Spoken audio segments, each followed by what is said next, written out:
Tem uma palavra no meu coração, quero muito poder compartilhar com você hoje. Quantos estão abertos a ouvir a voz de Deus, digam amém. Graças a Deus. Se você pode, deixa a sua Bíblia ou o seu aparelho eletrônico aí aberto no livro de Êxodo, no capítulo 3. Êxodo, no capítulo 3, eu vou orar antes. Pai, nós queremos que o Senhor tenha liberdade na nossa mente e no nosso coração, que ao ouvirmos a Tua palavra, que é poderosa, que muda destino, que transforma a realidade, que possamos ser edificados, consolados, confrontados com ela e que tão logo ao sairmos daqui, essa palavra que é poderosa, que é vida na nossa vida, que ela possa fazer toda a diferença. Essa é a nossa oração, agradecidos por tudo, em nome de Jesus. Eu queria conversar com vocês hoje um pouco sobre um homem que perdeu a esperança, um homem que chegou no momento da vida dele onde não restava mais nada para ele a não ser desacreditar no sonho, num projeto, num grande propósito que ele tinha para a vida dele. Grandes esperanças se chocam com difíceis realidades. Se você tem a esperança de ser aquilo que um dia você projetou e diante da realidade que você tem hoje, é claro que vai haver um grande choque. Se a gente pudesse analisar os livros do colegial de muitas pessoas que estão aqui, onde lá estavam escritos alguns que escreveram quando professores perguntaram o que você quer ser quando crescer, eu tenho certeza que diante da realidade hoje, onde cada um se encontra, iríamos nos chocar diante daquilo que escrevemos lá atrás. É claro que algumas pessoas conseguiram romper, conseguiram acreditar, conseguiram ser constantes, conseguiram manter-se em movimento e chegar ao objetivo final. Mas por que muita gente não conseguiu? Por que muita gente colocou lá um sonho, um objetivo, uma meta, e hoje o que faz é totalmente diferente daquilo que um dia desejou? Talvez você esteja muito longe do seu sonho, de um propósito que um dia foi idealizado por você. Você tinha um sonho de fazer algo, e hoje o que você faz é totalmente diferente daquilo que é o seu sonho. Por que isso acontece? Por que destinos tão diferentes são propostos diante de nós? Para onde foi o sonho? Aquela certeza de que muitos tinham, de que iam poder mudar o mundo, de que iam poder construir e deixar um legado tão grande, né? Aqui no Restaurante Graça, por exemplo, nós temos histórias incríveis, histórias extraordinárias de pessoas que, se você tiver a oportunidade de sentar e ouvir, você vai se chocar. Eu me lembro que quando a gente servia a refeição aqui, na época, um dia eu resolvi sentar numa mesa onde tinham 3 rapazes, um senhor e 2 jovens. E ali eles comendo numa voracidade, eu sentei com eles, perguntei, posso sentar? E eles nem responderam, eles estavam ali, sabe, numa ânsia de terminar a comida para poder entrar na fila novamente e comer outra vez. E eu fiz uma pergunta para aqueles 3, me dirigi a eles perguntando, Max, por que vocês estão na rua? Eles moravam em rua, estavam numa situação de rua. E eu fiz uma pergunta me dirigindo para aquele senhor, por que vocês estão na rua? Ele parou entre uma garfada e outra e disse para mim, a história é muito longa, e continuou comendo ali. Um deles foi para a fila novamente, para o repeteco, e eu falei, eu tenho todo o tempo do mundo, eu trabalho aqui, eu queria ouvir a história de vocês. E aí aquele senhor começou a desacelerar aquele compasso de colocar as garfadas na boca, e ele disse, a gente está na rua já há muito tempo. E aí eu falei, mas foi uma opção? E ele disse para mim, não foi uma opção, foi o que a gente realmente teve que fazer. Esse aqui é meu filho, esse aqui é meu sobrinho. Eu era casado, a minha esposa, morávamos numa comunidade do Rio de Janeiro, alvo de um poder paralelo. A minha esposa ficou doente, eu trabalhava fazendo bicos, a minha esposa também, e meu filho de carteira assinada. A minha esposa ficou doente um dia, e a gente precisou começar a buscar tratamento para ela, não sabíamos o que era, até que um dia descobrimos que ela tinha câncer e já estava num processo bem avançado, disse ele. E nesse meio tempo precisei parar de fazer os serviços que fazia. Minha esposa precisou sair do trabalho, ela não era registrada por uma CLT, e eu precisei cuidar, dar atenção para ela. Até que um dia o meu filho ficou desempregado e nós três ficamos desempregados. A minha esposa acabou falecendo de câncer. Algum tempo, muito pouco tempo depois, uma comunidade rival invadiu. A gente morava no alto do morro, numa localização estratégica, e a gente foi colocado para fora pelo poder paralelo. E a gente foi para a delegacia, a polícia achou que a gente tinha envolvimento com o crime, a gente acabou dormindo algumas noites lá, e depois a gente foi solto e ficamos sem ter para onde ir e sem ter como reivindicar a nossa casa de volta. Aí dormimos na casa de parente um dia, outro dia, até que a gente percebe que se torna inconveniente e a gente acaba percebendo que a gente não é tão bem-vindo assim. Tivemos que um dia dormir na rodoviária.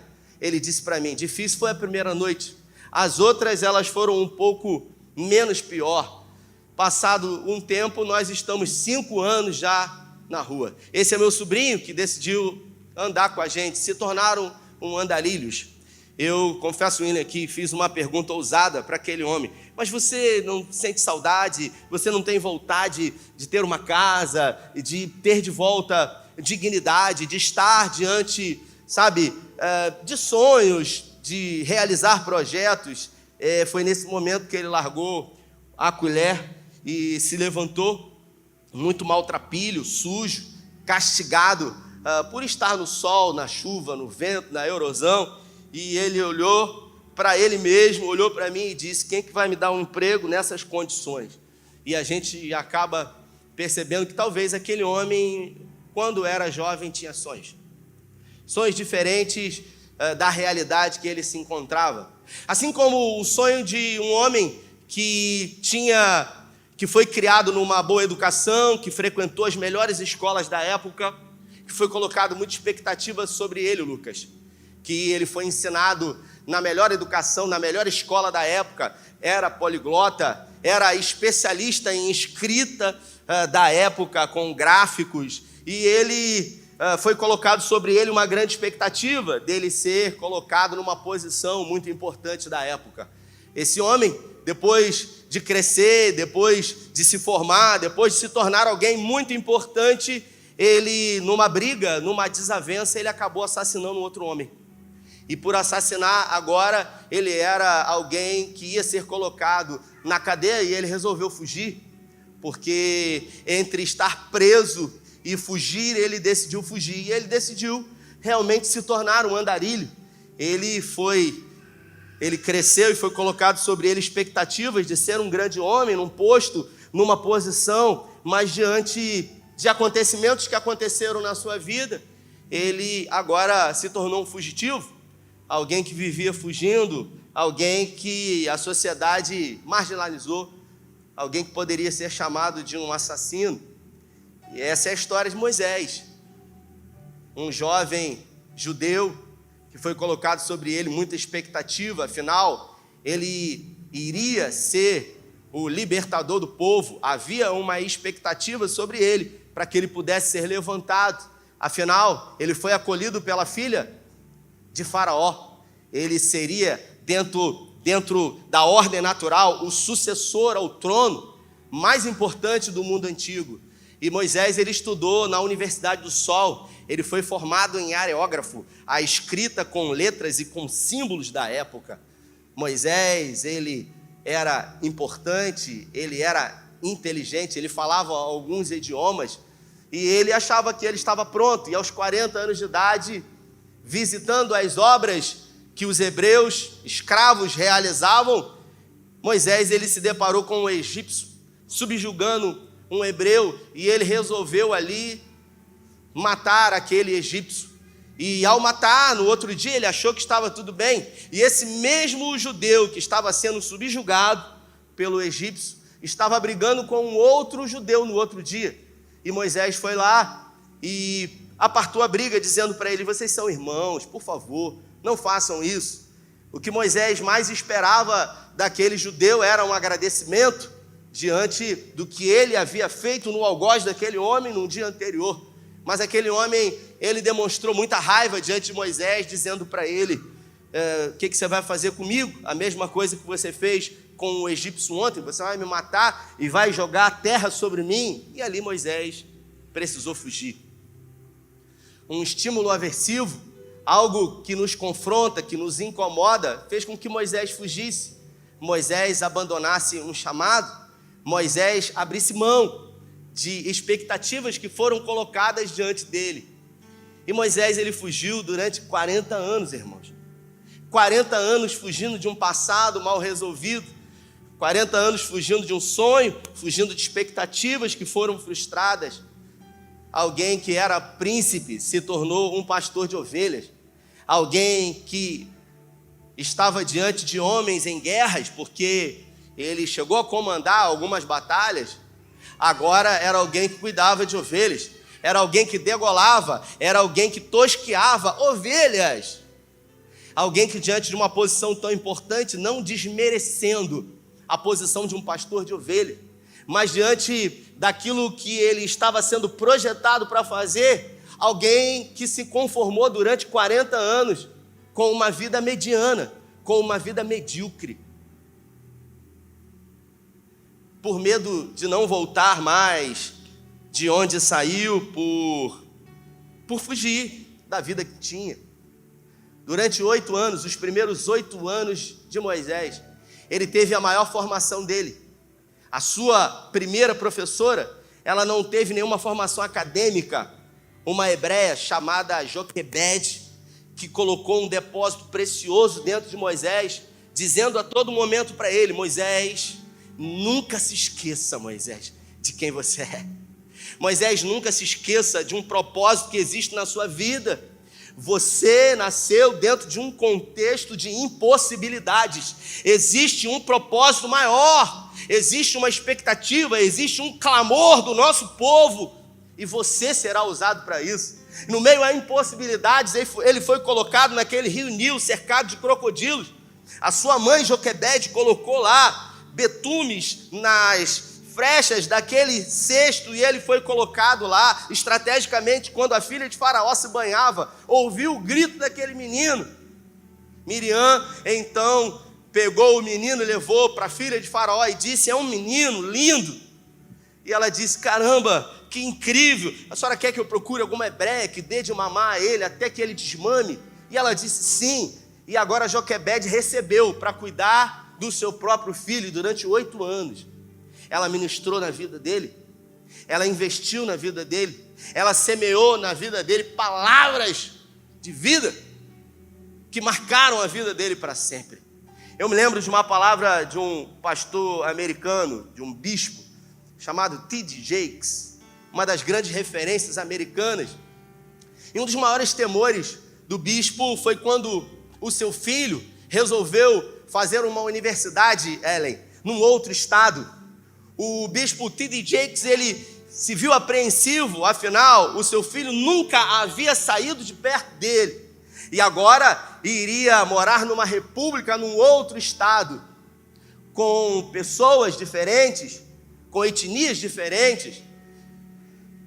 E a gente conhece como as coisas acontecem normalmente em repúblicas. Ele provavelmente iria ser assediado por festas, por jovens, iria ser colocado diante dele propostas para que ele pudesse experimentar a vida que ele nunca havia experimentado, Laerte. E o bispo levou ele na porta da universidade e resolveu lembrar o filho dele de quem ele era. Naquela tarde, o bispo disse que olhou nos olhos do filho dele diante da universidade e disse para ele: meu filho, eu criei você, eu investi em você, eu semeei em você até o dia de hoje. Eu fiz um depósito precioso todos esses anos em você. Eu nomeei você. Essa é uma das atribuições da paternidade, é dar um nome, é dar um destino. E eu dei um destino para você, você é filho de Deus. E o T.D. Jakes disse para o filho dele: nunca se esqueça de quem você é. Não importa o que aconteça, não importa onde você esteja, não importa com quem você ande, nunca se esqueça de quem você é, porque você não precisa andar num carro zero, numa moto zero, para você saber quem você é. Você não precisa frequentar festas de baladas, você não precisa experimentar droga, você não precisa experimentar álcool, você não precisa participar de orgias para você saber quem você é, porque você sabe quem você é, porque desde o dia em que você nasceu, eu revelei a você quem você é, eu investi em você, eu profetizei sobre a sua vida, você é filho de Deus. Você não precisa de seguidores no Instagram, você não precisa ter fama, você não precisa de popularidade para você saber quem você é, você não precisa experimentar nada desse mundo para você saber quem você é, porque você sabe quem você é. E quantas são as vezes que mesmo diante de depósitos que são colocados diante de nós nos esquecemos de quem nós somos. Por experimentarmos às vezes o pecado que no início é doce como o mel, mas a palavra do Senhor diz que o final é como o fel. Moisés, ele acabou se esquecendo de quem ele era. Mesmo recebendo tanto depósito da sua mãe, Joquebede, sobre um propósito, sobre uma missão, sobre um chamado. Moisés, ele sabia que ele não havia sido levantado para ser um pastor de ovelhas, mas acaba sendo cômodo para ele, sabe por quê? Porque quando a gente se frustra, quando a gente se machuca, quando a gente se fere, a gente fica com medo de tentar outra vez. É como alguém que quebra financeiramente, Laerte, e tem medo de tentar outra vez. É o medo de recomeçar, é o medo de acontecer de novo. É o medo do e se? E isso acompanha não somente a vida de Moisés, mas a vida de todo ser humano. E por isso, ele resolveu ir para o deserto. E depois de 40 anos no deserto, ele se casou com a filha de um homem chamado Jetro, que era um sacerdote. Ele teve filhos com aquela mulher. Ele constituiu família, mas ainda assim, continuava cuidando das ovelhas do seu sogro, que nem eram as ovelhas dele. Ele se esqueceu de quem ele era, até um dia, depois de 40 anos, com 80 anos de idade, ele pastoreando lá em Horebe, de repente ele vê uma árvore, uma sarça pegando fogo, que o fogo não consumia, e ele curiosamente foi atraído por aquela árvore, chegou perto dela, e ele viu uma voz que saía daquela árvore, que era o anjo do Senhor. E todas as vezes que a Bíblia fala, William, o anjo do Senhor, isso configura para nós a presença do próprio Deus. Em algumas passagens a Bíblia fala um anjo do Senhor, em outras passagens a Bíblia fala o anjo do Senhor. Quando a Bíblia fala o anjo do Senhor, o próprio Deus esteve ali. E o próprio Deus se apresentou a ele, Geraldo, dizendo para ele: Moisés, Moisés. Ele conhecia Deus. Ele conhecia Deus de ouvir falar de um depósito que havia feito pela mãe, Joquebede, durante 8 preciosos anos na vida dele. A psicologia diz que a criança, até os 7 anos de idade, ela constrói a formação do seu caráter. Por isso, até 8 anos de idade, a criança, ela é como uma esponja, ela absorve tudo. E o que é caráter? Caráter, se você for no dicionário, vai estar escrito que é o conjunto de habilidades desenvolvidos ou adquiridos conforme o tempo, que define quem você é. Isso é caráter. Caráter é quem não me vê, é quem eu sou quando ninguém está olhando para mim, Tiago. E reputação? Reputação é aquilo que as pessoas falam ao meu respeito, mas caráter verdadeiramente é quem eu sou quando ninguém está olhando para mim. Isso é o caráter. E Moisés, ele foi formado, o seu caráter foi formado pela sua mãe Joquebede, ensinando e declarando para ele os feitos desse Deus poderoso, que realizou grandes coisas na vida dos antepassados. Então ele conhecia Deus de ouvir falar. E existe uma grande diferença entre a teoria e a prática. Até que Deus se apresenta para ele, fala para ele: tira a sandália dos seus pés, porque o lugar que você está pisando é terra santa. E ele tira desesperado, ele cobre o seu rosto. Moisés estava 40 anos no deserto. Repita comigo: 40 anos. E Deus resolve levantar ele agora para ser o libertador. Eu me faço uma pergunta, sabe, Marcelo? Por que Deus não levantou aquele Moisés com 40? Agora ele resolveu levantar o Moisés com 80 anos. Estava cheio de dor nas costas. Porque o Moisés de 40, ele estava ávido. Ele tinha energia, ele tinha força. Sabe? Ele era ousado, ele havia matado um egípcio. Deus resolveu levantar um de 80 anos, a despeito de um jovem de 40. Por que Deus ele sempre está na contramão de uma lógica humana. Porque nós somos seres humanos lógicos, nós sempre estamos querendo fazer uma compreensão espiritual segundo uma lógica nossa. Alguém um dia disse que todas as vezes que uma árvore frutífera, ela se encontra com os seus frutos ainda verdes, e um pássaro, se porventura pousar ali e bicar um daqueles frutos, você sabe o que acontece com o fruto, Max? Com fruto verde que é bicado por um animal. Talvez você pense que aquele fruto, ele tende a apodrecer, mas a verdade é que aquele fruto, ele tende a amadurecer antes da hora. Porque quando o fruto é ferido, ele organicamente, ele se prepara para amadurecer. É assim nas nossas vidas, quando somos feridos, quando nos decepcionamos, quando temos que necessariamente ir para o deserto, porque o deserto ele tem a finalidade de amadurecer. Eu me lembro que quando eu era pequeno, minha avó ganhava umas bananas de alguém da roça, e as bananas elas vinham verde, e ela pegava um jornal, ela enrolava, e ela botava dentro da onde? Dentro do forno. Porque forno é lugar de quê, gente? É de preparação, de antecipação. E quantas são as vezes que na história das nossas vidas parece que nós somos envolvidos em alguns pedaços de jornal e somos lançados no forno da vida. E esse forno aquece, esse forno machuca, e esse forno exige de nós um amadurecimento mais rápido. E a gente pergunta a Deus por quê? Deus, por que na minha vida? Por quê? E a gente percebe que na vida de Moisés, Deus com 80 anos, ele com 80 anos, Deus fala para ele: Moisés, você agora está pronto, Moisés. Você foi provado, você foi testado. Moisés nem imaginava que estava sendo provado. Ele não sabia nem que ele estava na escola. Ele não sabia o que estava acontecendo na vida dele. Mas em todo tempo, Deus estava no controle de tudo, preparando Moisés para aquilo que ele havia nascido. Talvez você não esteja nem entendendo o que está acontecendo na sua vida. Mas talvez tudo que você está passando hoje esteja preparando você para um chamado de Deus. Talvez você pergunte por que isso está acontecendo na minha vida, por que isso, por quê? Existem pessoas que me procuram às vezes e falam assim para mim: poxa, eu estou tendo dificuldade na minha vida, no meu casamento. Irmãos, eu e a minha esposa temos 19 anos de casado, glória a Deus por isso, vamos fazer 20 anos, mas a nossa vida não foi fácil.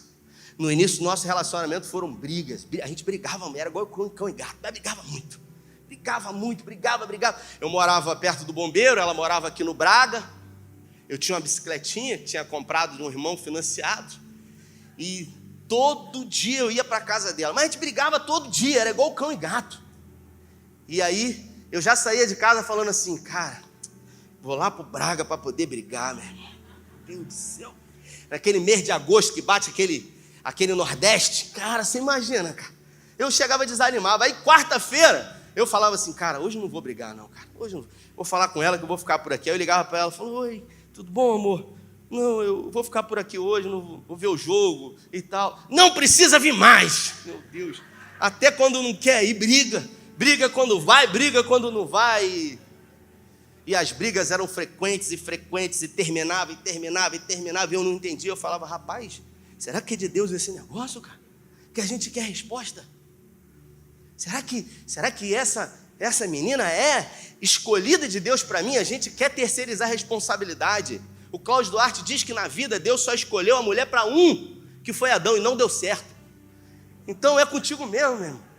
É com você, não reclama não. E não tenta achar que é da vontade de Deus, se é essa pessoa para mim. Não. Deus só escolheu para um, não deu certo. Só que depois que eu me converti, já tinha me convertido, depois que eu assumi alguns ministérios da igreja, e um dia eu assumi o ministério da família, eu entendi que tudo aquilo que eu havia passado, experimentado, me ferramentou no meu ministério para poder ajudar pessoas que estavam passando por coisas que eu passei. E aí a gente acaba entendendo aquele versículo de Romanos, no capítulo 8, no versículo 28, que diz que todas as coisas cooperam juntamente para o bem daqueles que amam a Deus e são chamados segundo um propósito. E Moisés, ele fugiu até ter um encontro com Deus em Êxodo, no capítulo 3, e agora eu vou ler o texto. Moisés estava cuidando do rebanho de Jetro, seu sogro, sacerdote de Midian. Certo dia, ele conduziu o rebanho para a extremidade oeste do deserto de Horebe, monte de Deus. O anjo do Eterno apareceu a ele em chamas, que saía no meio do arbusto. Embora tivesse em chamas, o arbusto não se queimava. O Eterno viu que ele havia parado para observar o fenômeno e chamou do meio do arbusto: Moisés, Moisés. E ele respondeu: sim, estou aqui. E Deus disse: não se aproxime mais, tire a sandália dos seus pés, você está pisando num solo sagrado. E ele prosseguiu: eu sou o Deus do seu pai, o Deus de Abraão, o Deus de Isaque, o Deus de Jacó, o Deus de Moisés. E escondeu o rosto, pois ficou com medo de olhar para Deus. E o Eterno disse: faz um tempo que venho observando a aflição do meu povo no Egito e ouvir o clamor por livramento das mãos dos seus senhores, e conheço muito bem o sofrimento dos israelitas, e agora desci para ajudá-los e livrá-los do domínio do Egito e tirá-los daquele país para levá-los a uma terra ampla, cheia de leite e mel, onde habitam os cananeus, hititas, amorreus, ferezeus, heveus e jebuseus. O pedido de socorro dos israelitas chegou até mim, e eu mesmo tenho visto o tratamento cruel que eles recebem dos egípcios. Está na hora de você voltar. Repita comigo bem forte: está na hora de você voltar. Moisés retrucou: mas por que eu? Observe, foi Deus que falou com ele, não fui eu. Não foi você, Geraldo. Não foi você, Carlinha. Foi Deus que falou com Moisés: está na hora de você voltar. E ele disse: mas por que eu? E você sabe por que ele começou a argumentar diante de Deus, Mário? Porque a identidade dele havia sido roubada. Por que eu? Tem tanta gente. Espera aí, mas existe um propósito na sua vida. Você nasceu para isso. Você foi ensinado para isso. Foi projetado em você. Foi depositado em você algo precioso. Ele sabia que ele tinha esse chamado. E ele resolve perguntar para Deus: por que eu? Ué, porque sempre desde o início o projeto foi com você. O plano foi na sua vida. Mas quando a gente perde a nossa identidade, a gente deixa de reconhecer quem a gente é. A gente acha que a gente não é capaz, a gente acha que a gente não pode mais, porque a gente passa a olhar para nós e achar que tudo tem a ver com a nossa habilidade, com a nossa condição financeira, social. Observe que a deformação, ela atua diretamente em tudo aquilo que a gente quer ou vai ou queria fazer. Ele retruca aí dizendo: por que eu, Senhor? Baixa autoestima, complexo de inferioridade e medo. E a segunda coisa, segundo argumento que ele fala para Deus é: tudo bem, eu estou entendendo o que o Senhor está falando, mas e se eu chegar lá? E se ninguém acreditar em mim? E se? Repita comigo: e se? Porque e se ele revela tantas possibilidades? Quantas vezes eu e você dissemos isso? E se? Quem tem coragem de levantar a mão aí? Levanta a mão bem alto. Meu Deus. E se, Senhor? Meu Deus, e se?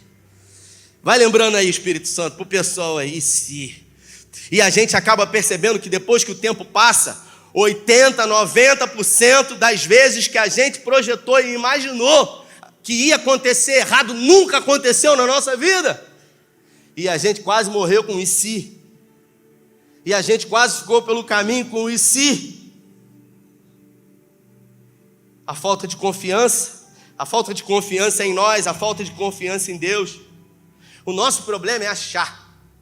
E nós não fomos chamados para achar. A gente sempre está achando. A gente tem dificuldade de acreditar que é possível na nossa vida, mas a gente tem facilidade de acreditar que vai dar errado. A gente é especialista em jogar contra. Satanás não precisa ficar perto. Ele basta cruzar o braço e ficar olhando. A gente mesmo é que faz mais mal a gente do que qualquer demônio. É assim, irmãos. É o que Paulo diz: o bem que eu não quero fazer, o bem que eu quero fazer eu não consigo, mas o mal que eu não quero, esse eu faço. Por que a gente é especialista em ficar puxando o nosso tapete? Por que a gente sempre decide acreditar nas crenças limitadoras? Por que a gente sempre decide acreditar no que os outros pensam? Não importa o que você faça. Um dia eu preguei aqui, eu disse: não importa o que você faça, não importa o projeto, o plano, o sonho, a realização. Ninguém pode acreditar mais do que você. Ninguém pode acreditar mais. E os outros, a opinião dos outros, elas sempre vão existir. Porque as pessoas, elas sempre falam. Elas sempre estão falando. Mas se você não der ibope para isso, lamentavelmente, em algum momento, elas vão parar de falar. Jesus, ele não tinha seguidores. Hoje a gente vive numa busca desenfreada por seguidores. Jesus não tinha seguidores. Tem gente que compra seguidores, porque tem gente que acha que ter uma performance no Instagram, isso vai resultar alguma coisa. A gente vive uma vida holográfica, onde a nossa vida não é propriamente aquilo que somos, e sim aquilo que projetamos nas mídias sociais. Então nós somos um especialistas em projetar uma vida que gostaríamos de ser. E sabe o que é pior disso tudo? Porque isso nunca satisfaz a gente. Porque a gente sabe que é mentira, e quando a gente olha no Instagram, a gente também sabe que a vida de quase todo mundo é mentira, mas a gente acredita que a vida deles é verdade. E a gente sabe que a vida nossa é uma mentira. E aí a gente se frustra. Todo mundo consegue menos eu. Todo mundo pode menos eu. Mas a verdade é que a gente vive numa mentira danada. Hoje eu fui na corrida lá do Highland com as crianças. Não participei, eu estava com 2 crianças. Falei, não vou me juntar com essas 2 crianças nesse povo todo aqui, senão eu vou perder essas crianças. E aí tinha uma pessoa que ia participar da corrida, eu estava com os 2 assim, e aí o cara saiu do carro desmaiado. Não sei se dormiu mal à noite, não sei o que foi. Eu acho que ele nem queria ir para aquela corrida, do jeito que ele saiu daquele carro. Mas de repente ele começou a se arrumar, botou o óculos escuro na cara, pegou o telefone e fez uns 3 pulinhos assim, e deu um sorriso. Eu falei, que mentira, cara. E as pessoas que viram aquilo, curtiram, comentaram, compartilharam. Glória a Deus, você está bem. E aquilo envaideceu ele. E se for mentira? Porque sempre é mentira. É o maldito plano B.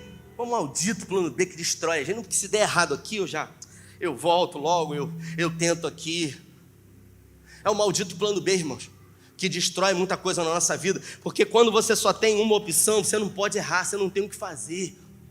Não tem jeito. E se der errado? Não tem como dar errado. Porque a primeira opção é dar certo. E se não der certo, tem que dar certo. Ninguém consegue vencer de quem não desiste nunca.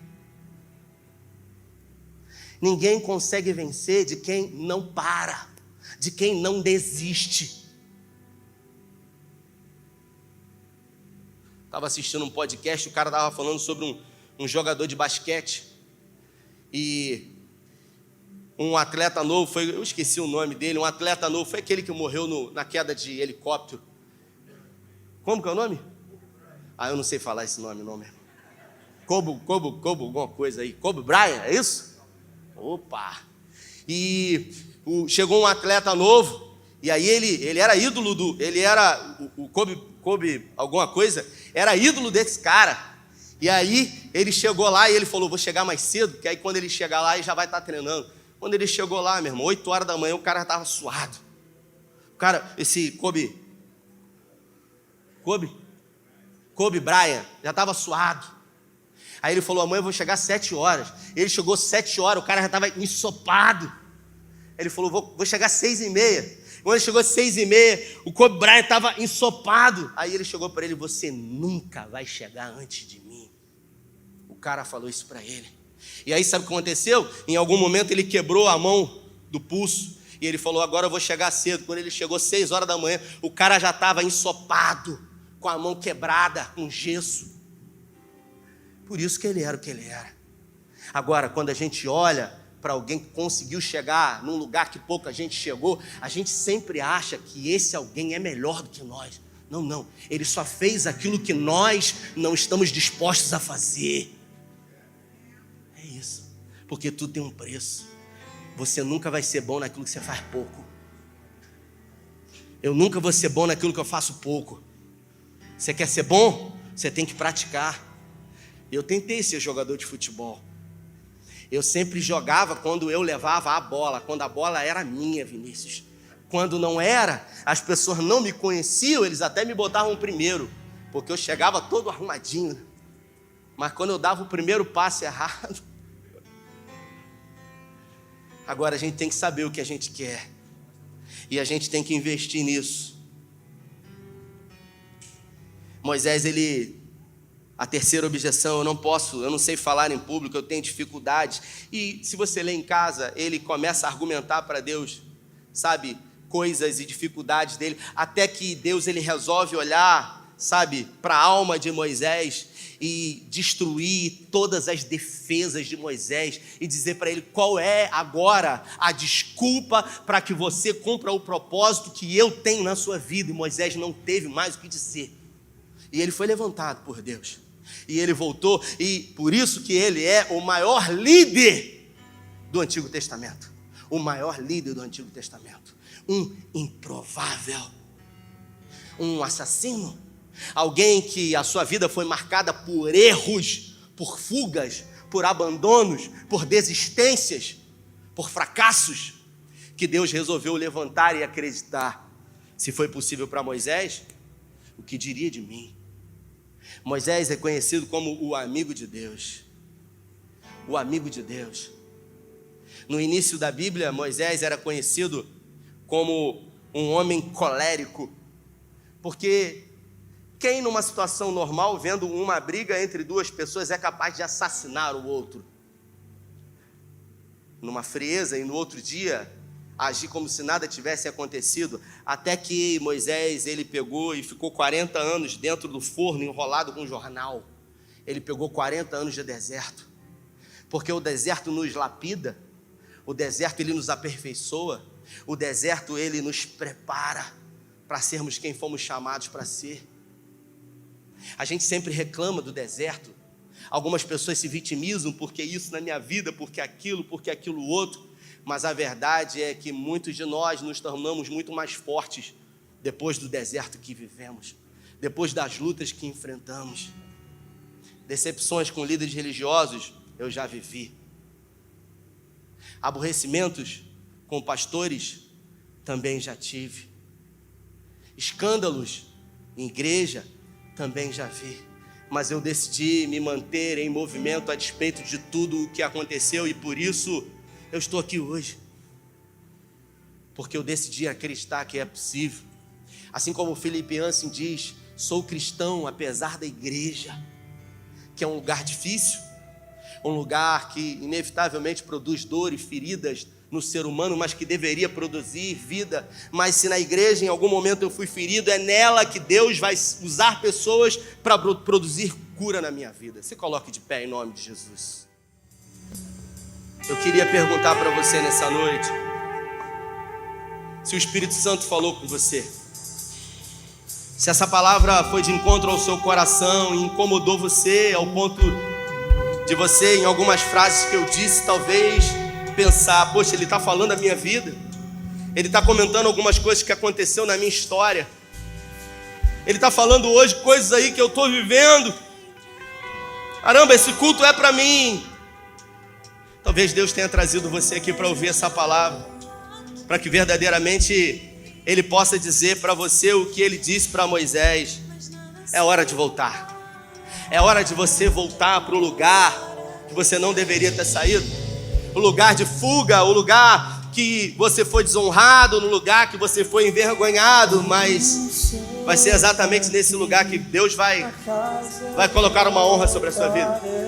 Vai manifestar a glória dele sobre a sua vida. Feche seus olhos.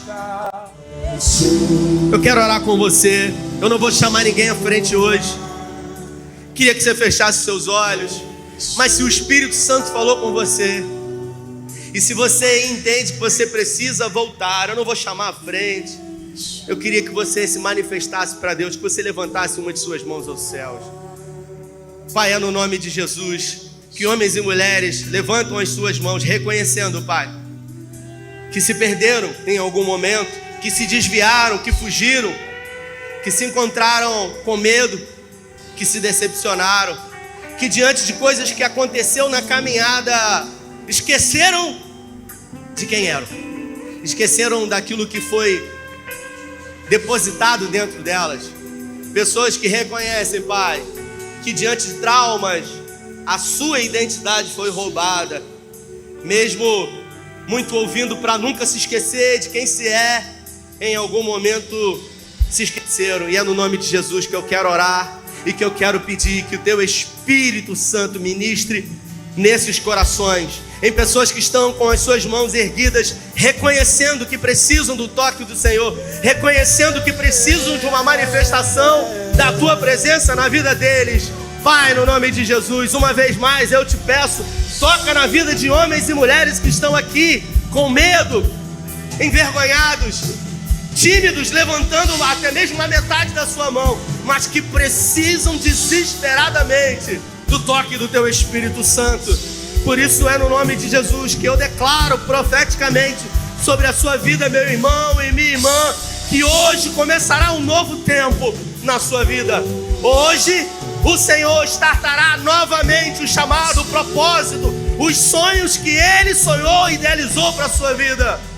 Eu quero declarar que o final das coisas será infinitamente melhor do que o início delas. Se em algum momento você foi ferido, machucado, decepcionado, que o Espírito Santo possa derramar sobre a sua vida um bálsamo, um óleo fresco, uma unção nova, capacitadora, renovadora, restauradora, em nome de Jesus. Pai, guarda a nossa casa, os nossos filhos, repreenda todo o intento do inferno sobre nós.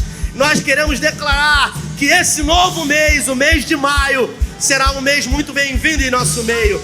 Será um mês de oportunidade, de portas abertas, um mês onde o Senhor irá nos surpreender. Declaramos profeticamente que o mês de maio será o melhor mês de 2023. Se você crê e recebe, dê a melhor salva de palmas a Ele. Deus te abençoe. Vai em paz. Valeu!